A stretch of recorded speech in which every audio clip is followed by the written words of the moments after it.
hari ini saya pergi bersama dengan pegawai-pegawai daripada KPDN dan juga wakil daripada Kementerian Pertanian untuk memantau secara langsung isu-isu bekalan makanan, khususnya yang sekarang ini menjadi isu adalah berkaitan dengan isu beras.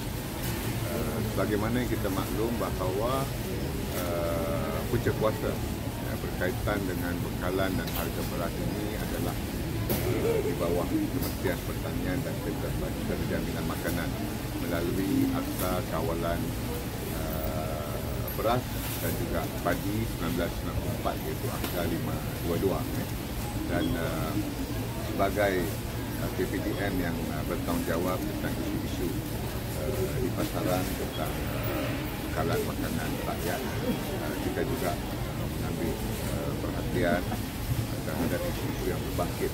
Dan sebenarnya berkaitan dengan isu beras ini, sememangnya telah ada kerjasama awal rapat di antara Kementerian Perdagangan Dalam Negeri, KPDN dengan Kementerian Pertanian dan Sektor Jaminan Makanan, KPKM, melalui kerjasama kita dalam penguatkuasaan yang telah dimulakan pada 7 Julai 2023.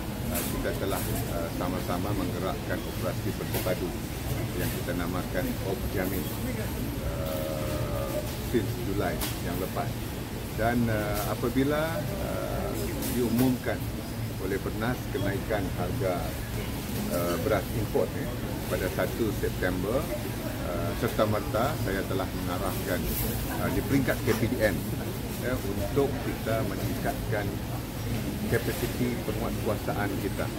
Selain daripada Opjamin, kita komplement untuk kita libatkan, kita bawa on board para pegawai pemantau harga kita sejumlah 900 orang di seluruh negara untuk terlibat dalam Opjamin dalam menambah nilai, memberikan bantuan dalam aspek pemantauan, melihat kepada bekalan dan melihat kepada harga. Tidak menguatkuasakan, hanya memantau. Dan syukur Alhamdulillah daripada penambahbaikan itu kita menerima laporan harian yang tidak hanya tersekat ataupun terhad hanya kepada pemantauan dan penguatkuasaan Opjamin semata-mata. Atas sebab itu laporan yang kita terima, premis yang terlibat itu juga bertambah.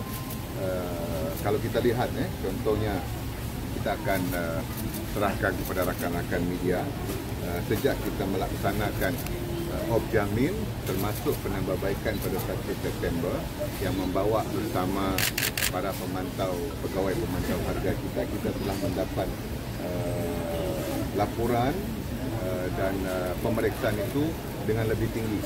Kalau semalam saja kita dapat membuat pemeriksaan di 640 premis. 640 premis. Namun kekangan kita sebenarnya adalah pemantauan yang kita laksanakan itu hanya terhad kepada rantaian bekalan itu di peringkat runcit sahaja, bukan pada peringkat pengilang dan juga pemborong.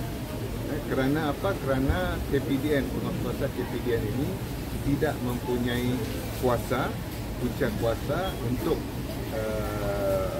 menguatkuasakan khususnya dalam konteks harga dan juga bekalan. Kerana itu di bawah Akta 522 tersebut. Jadi itu kekangan yang kita hadapi dan kita sedia maklum di luar rakyat, antara seruan rakyat adalah untuk kita meningkatkan aspek penguatkuasaan ini. Kerana ada yang menyebut bahawa bekalan beras tempatan itu alternatif kepada beras import yang telah meningkat harga itu tidak ada di pasaran, di pasar-pasar raya, di minimarket dan sebagainya. Dan hari ini pun saya akui sendiri pemantauan saya di dua tempat yang saya pantau pada hari ini, memang kedua-dua pasar raya ini pemilik yang memaklumkan berlaku gangguan bekalan beras tempatan. Ada bekalan tetapi jumlah yang diterima adalah jauh berkurangan. Dan disruption ini bukan hanya bermula setelah diumumkan kenaikan harga itu.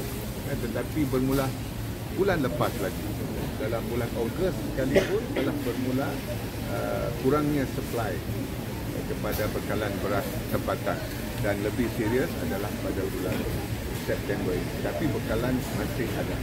Jadi atas sebab itu seruan untuk dilakukan pengawasan yang menyeluruh, kita akan bekerjasama rapat dengan Kementerian Pertanian yang mempunyai penjaga merupakan agensi kawal sedia, khususnya bahagian kawal sedia beras dan padi. Namun kita mempertimbangkan dan esok sebenarnya saya akan menginstruksikan Jawatankuasa Eksekutif NAKOL Majlis Tindakan Sara Hidup Negara esok mesyuarat di peringkat Jawatankuasa Eksekutif, dan lusa pula Yang Amat Berhormat Timbalan Perdana Menteri 1 Datuk Seri Dr. Zahid Hamidi akan menginstruksikan mesyuarat di peringkat Jawatankuasa Pemantauan.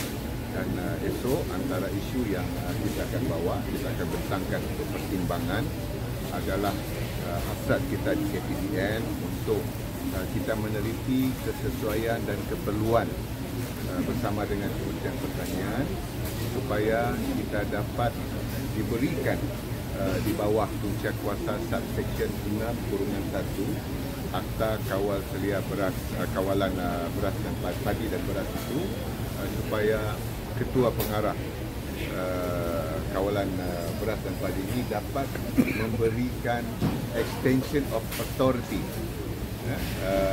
bukan delegation tetapi extension of authority kepada penguatkuasa KPDN.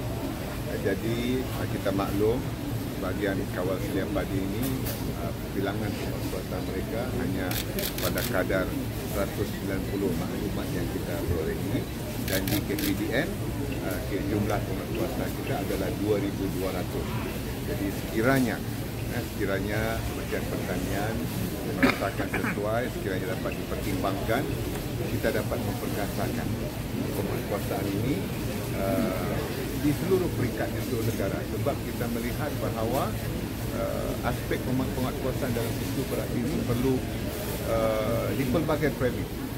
Dan sekiranya Objamin sekarang kita ingin membuat pemantauan, kita perlu bersama-sama bergerak sekali dengan pegawai daripada bahagian penguatkuasa di Kementerian Pertanian, dan jumlah mereka terhad. Jadi kita boleh sekadar melihat menggunakan akta perihal dagangan, menggunakan akta perlindungan pengguna, kita hanya boleh melihat dalam konteks maklumat yang dipaparkan, contohnya packagingnya, pricing yang diletak, tetapi kita tidak boleh campur tangan dalam aspek harga, penentuan harga dan juga bekalan. Ya, kita boleh salurkan maklumat kepada kementerian, termasuklah dalam aspek pencatutan, tetapi bayangkan the moment kita ada masa tempoh gap di antara maklumat kita terima dengan kita sampaikan kepada Kementerian Pertanian, kemungkinan pihak-pihak yang melakukan tindakan yang tidak teratur tersebut boleh untuk menutup kesalahan tersebut. Jadi kita tidak boleh mengambil tindakan serta-merta. Sekarang kita melihat bahawa aspek pemantauan, penguatkuasaan berkaitan dengan harga bekalan ini, makanan rakyat ini memerlukan tindakan whole of nation approach, pendekatan merentasi semua peringkat. Dan bila kita sebut whole of nation approach itu, tidak boleh lari, dia berbalik kepada antara komponen kerjasama dan peranan agensi-agensi kerajaan. Jadi saya fikir across the board, Kementerian Pertanian boleh bekerjasama dengan KPDN dengan lebih rapat untuk melalui akta sedia ada itu, dengan adanya extension of authority itu, kita dapat membantu. Komitmen kita adalah untuk membantu Kementerian Pertanian demi kepentingan rakyat, untuk memastikan tidak ada disruption of bekalan beras di pasaran ini. Jadi itu antara perkara yang akan kita teliti untuk dibincangkan esok.